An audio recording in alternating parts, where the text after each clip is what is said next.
My name is Hawken Miller. I'm glad to see all of you here supporting a cause that changes lives. And I am grateful for the opportunity to speak here tonight and share my story. But first off, I wanted to thank David Williams, who I am honoring, along with everyone else striving to change the outcome for kids everywhere. David has changed the world for many children across the country who suffer from life-threatening diseases. In the 9 years that he has been with Make-A-Wish, he has doubled the annual revenue and quadrupled the revenue from local chapters. Since 1980, Make-A-Wish has granted the wishes of more than 250,000 kids across the country. And grants a wish. Yeah.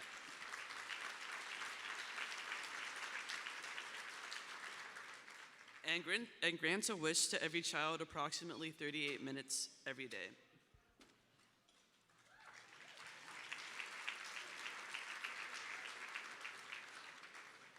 I was one of these children, and I believe Make-A-Wish changed my life and helped shape me into the successful person that I am today.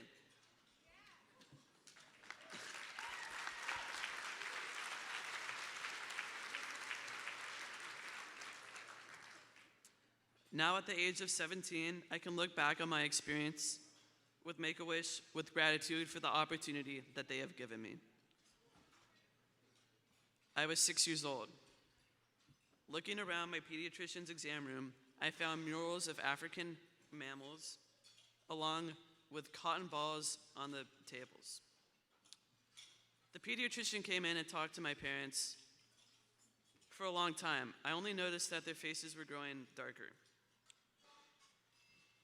They finally told me, "You have Duchenne muscular dystrophy." From that point on, I decided that I would not let this disease define me, and Make-A-Wish has played a part in this role. A few years later in 5th grade, I got a call from Make-A-Wish. I could do anything that I wanted. Unlike most kids my age, I decided that I wanted to meet Bill Gates.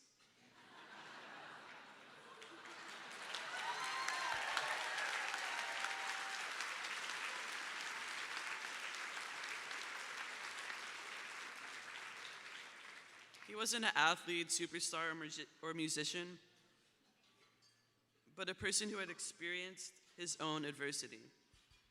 I wanted to learn from him and how he approached life with flying colors and made himself successful, and then decided to give back to the world. Not everyone with success can do that. Going into this experience, I had thoughts about what it would be like, but of course I was surprised. It wasn't just meeting Bill Gates. Make-A-Wish made it a once-in-a-lifetime experience. I dined high above the Seattle skyline on the Space Needle and went to the Seattle Zoo via a chartered car. That was only the beginning, though. The next day, I toured the Microsoft facility and the Smart House, and even had lunch with Bill Gates along with a few other kids. After lunch, I got to meet him one-on-one, an experience I will never forget. That wasn't even the best part, though. So I retrieved my list of questions and said to ask him for advice, or anything that a typical 9-year-old would want to know. Like, do you like your Porsche? Now that I am 8 years older, and I have come to understand that maybe I could have used that time for better questions, but I did come back home with the understanding that a successful person isn't different than you or I. They only possess a certain kind of motivation and ingenuity to approach problems in a different way. Even though in 5th grade I wanted to play handball with my friends and keep up physically, I realized that shouldn't be my goal. I should overcome this adversity by my own devices. I could be in charge of my own body and my own life. Meeting Bill Gates through Make-A-Wish opened my eyes and helped me to move forward as an individual. I still have a lot to work to put in now, but with a little motivation and ingenuity and what I learned from Bill Gates, I can and have become successful in ways I would have never imagined before.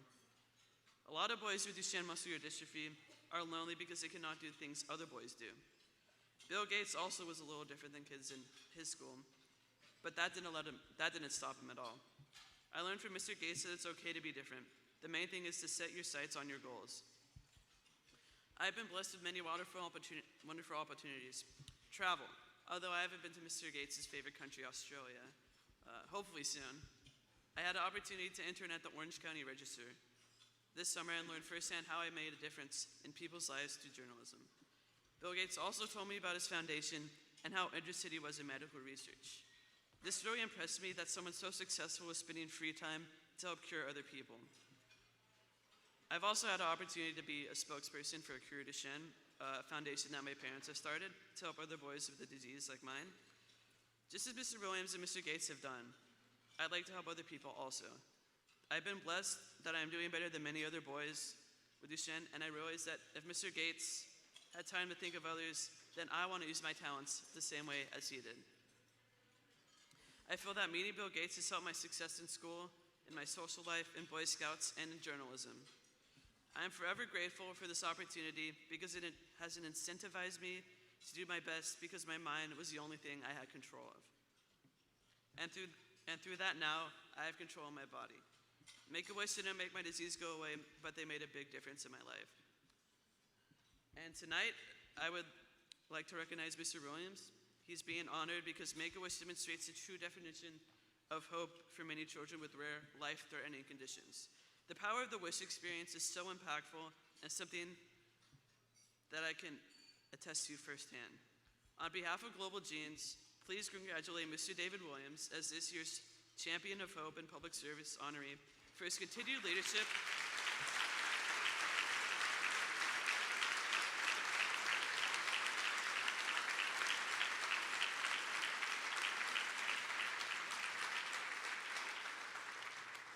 and his commitment to helping children with rare diseases and disorders. Thank you, Mr. Williams, for your work to make dreams come true for children.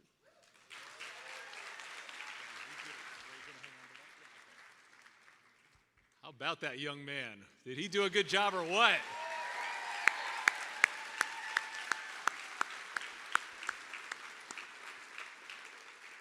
So as you heard Hawkins say, Make-A-Wish grants a wish every 38 minutes. Last year, we granted over 14,000 wishes, and we're very proud of that. Every year, the number has gone up, but our enthusiasm is tempered by a simple fact that every year in the United States, about 27,000 kids are diagnosed with a life-threatening medical condition. So for every child that we're helping, there's a child out there that we're not. And that's why the partnership that we have with Global Genes is so important, because all of us know that there are kids that are out there that we're not reaching.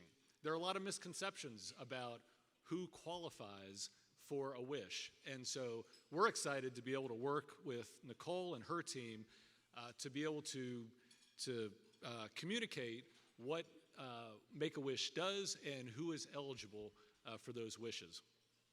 And we believe strongly about it. And I think everybody in this room probably knows better than most what the impact of a wish can be. And it's not just on the child. When that diagnosis takes place, everybody in this room knows what happens to that entire family. Instead of thinking about school and ballet recitals and Little League, all of a sudden, everybody's world turns upside down. And now all of a sudden, words like chemotherapy and radiation and surgeries and doctors and hospital visits, that's the language that is now in that home. And in the midst of all that, we come along and we ask a very simple question.